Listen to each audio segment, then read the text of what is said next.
Você poderá, ao longo da sua caminhada cristã, se deparar com alguns termos como teologia.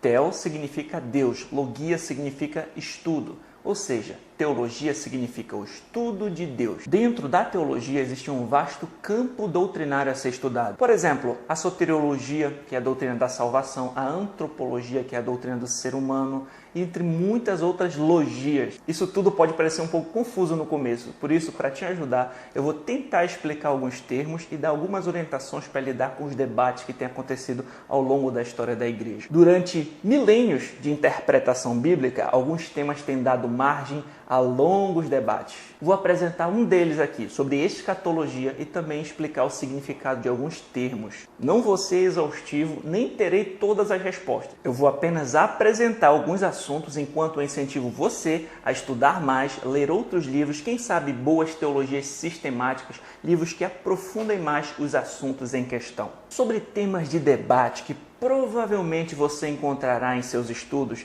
é importante observar a relevância deles. Alguns debates são irrelevantes e pura perda de tempo. Servem apenas para causar divisões e brigas. Já outros são muito importantes e precisam ser considerados. Em debates relevantes, busque sempre conhecer as posições existentes e compare com as escrituras. Procure observar como esse debate se desenvolveu ao longo da história da igreja. Quem defendeu e como surgiu cada posição. Quem sabe após um bom tempo de reflexão, estudo, oração, você possa definir a sua posição com prudência, clareza e humildade. Vale a pena citarmos novamente o epigrama atribuído ao certo Rupert Melenius, citado por Richard Baxter. Em coisas essenciais, unidade. Nas não essenciais, liberdade. Todas as coisas, caridade. Vamos lá. Escatologia. Trata-se do estudo das coisas que ainda vão acontecer. Fala a respeito das profecias sobre os últimos tempos e o fim do mundo. Não é um tema fácil, exige de nós humildade, pois ainda vemos em parte. Nessa área de estudo é onde acontecem muitos debates e dificilmente se entra num consenso em todos os aspectos.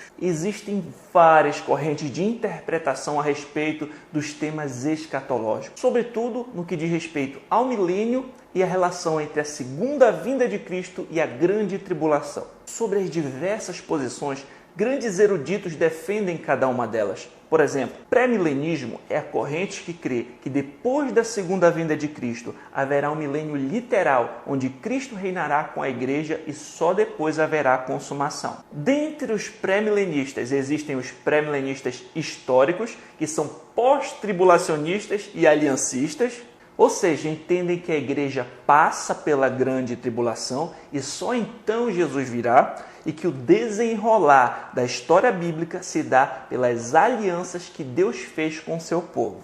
E os pré-milenistas dispensacionalistas são pré-tribulacionistas. Ou seja, entendem que a igreja é arrebatada antes da grande tribulação e que o desenrolar da história bíblica se dá por dispensações. Maneiras que Deus tratou o homem em cada período, sendo testado em sua obediência a alguma revelação específica da vontade de Deus. O pré-milenismo histórico teve no passado defensores como o Didaquê, documento antigo dos cristãos do primeiro século. Talvez tenha sido uma posição predominante dos pais da igreja como Irineu de Lyon, Tertuliano. Durante a história, nomes como Charles Haddon Spurgeon. E no presente, nomes como George Ladd, John Piper, Douglas Moo, Russell Shedd defenderam essa posição. Já o pré-milenismo dispensacionalista foi desenvolvido na Inglaterra em meados do século XIX, principalmente pelos ensinos de Edward Irving e John Nelson Darby, propagada por pregadores populares como Scofield e tem defensores como John MacArthur. Amilenismo. Essa posição não crê no milênio de forma literal na segunda vinda de Cristo. Entende o milênio representando o período em que o reino de Deus já está entre nós, inaugurado na primeira vinda de Cristo, mas ainda não na sua plenitude na segunda vinda. Entende-se o milênio espiritual, ocorrendo no tempo da propagação do Evangelho entre a primeira e a segunda vinda de Cristo. O tempo em que os crentes que morreram já estão com Cristo espiritualmente, porém, na segunda vinda de Cristo, haverá a ressurreição dos mortos, os crentes terão seus corpos glorificados, haverá o juízo final e o Senhor fará novos céus e nova terra, ou seja, a consumação. Na teologia sistemática escrita por Franklin Ferreira e Alan Myatt, encontramos a seguinte citação sobre essa posição. O amilenismo parece já estar presente em Eusébio de Cesareia, tendo sido ensinado por Hipólito de Roma, Agostinho, Martinho Lutero, João Calvino e Richard Baxter, sendo caracterizado pela identificação da Igreja do Novo Testamento como o verdadeiro Israel espiritual. A Igreja, então, é herdeira das promessas feitas à nação de Israel. Por necessidade, o cumprimento dessas profecias acontecerá num sentido espiritual e não literal. Isso inclui a menção ao milênio em Apocalipse 20.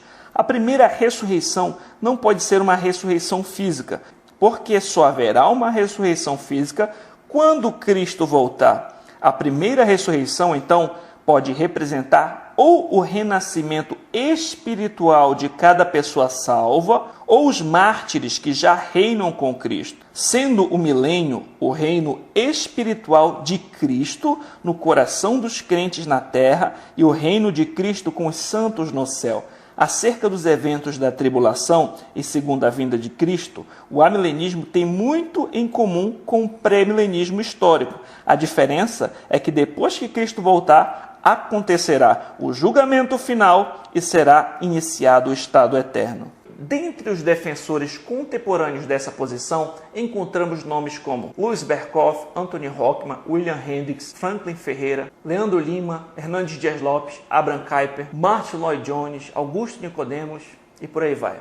Pós-milenismo. Essa posição tem uma interpretação mais preterista dos textos que as outras têm como escatológicos. Ou seja, textos como Mateus 24, que outros creem que apesar de ter um cumprimento parcial em 70 depois de Cristo, também tem um aspecto futuro, pós-milenistas entendem que já foram cumpridos totalmente. Embora também existam diferenças entre os que defendem essa posição, geralmente os pós-milenistas são otimistas. Creem que antes da segunda vinda de Cristo, o Evangelho prosperará de tal forma a influenciar poderosamente a sociedade a tal ponto que este será um milênio. Franklin Ferreira afirma o seguinte sobre essa posição. A escatologia pós-milenista, como o nome sugere, afirma que o milênio ocorrerá antes da segunda vinda de Cristo. Essa posição foi defendida por puritanos como Thomas Manton, que escreveu a apresentação da Confissão de Fé de Westminster, David Dixon, Samuel Rutherford, George Gillespie, James Renwick e por um batista Hansard Knowles. No século XVII, essa era a posição de Jonathan Edwards e William Carey. Vamos ver o significado dos termos de cada posição sobre a grande tribulação. Pré-tribulacionista é a posição que crê que a igreja será arrebatada antes da tribulação e não passará pela tribulação.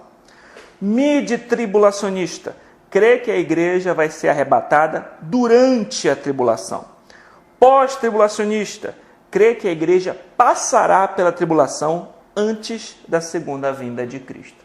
Como já falei, é importante estudarmos com calma todas as posições e então chegarmos na conclusão de qual está mais de acordo com o ensino das Escrituras. Devemos ter respeito pelas posições contrárias, pois teólogos ortodoxos e irmãos piedosos defendem posições distintas. Podemos discordar uns dos outros em temas secundários, porém com humildade. Compreender escatologia não é tão simples, mas concordamos com o reverendo Augusto Nicodemos quando disse: todas as linhas concordam nos pontos principais. Estes são: primeiro, Jesus Cristo vai voltar. Segundo, Jesus Cristo vai julgar os vivos e os mortos. Terceiro, vai haver ressurreição dos mortos. Quarto, Satanás será julgado e condenado. Quinto, haverá um tempo de paz e prosperidade. Alguns chamam de milênio, outros vão dizer que já são os novos céus e nova terra. O mais importante é que esses eventos vão acontecer. Embora tenhamos diferenças em compreender como, quando e a relação entre eles, concordamos no essencial. R.C. Sproul Jr. acertou em escrever: mas você notou o que cada uma dessas visões tem em comum? Qualquer posição que alguém possa tomar, no final, todos concordamos em uma coisa: Jesus vence. Quando a história chegar ao fim, todo joelho se dobrará e toda língua confessará que Jesus Cristo é Senhor. Quando a história chegar ao fim, Todos os seus inimigos terão sido colocados por estrado dos seus pés. Quando a história chegar ao fim, não haverá mais lágrimas, nem doença, nem morte. Quando a história acabar, aquilo que agora somos chamados a buscar, o reino de Deus, será consumado. Aquilo que buscamos será encontrado em toda a sua glória, em toda a sua plenitude. Sendo assim, estejamos preparados para o que vier, com os olhos em Cristo e na eternidade. Como certa vez alguém disse: viva como Jesus tivesse morrido ontem, ressuscitado hoje e fosse voltar amanhã. Maranata, ora vem, Senhor Jesus.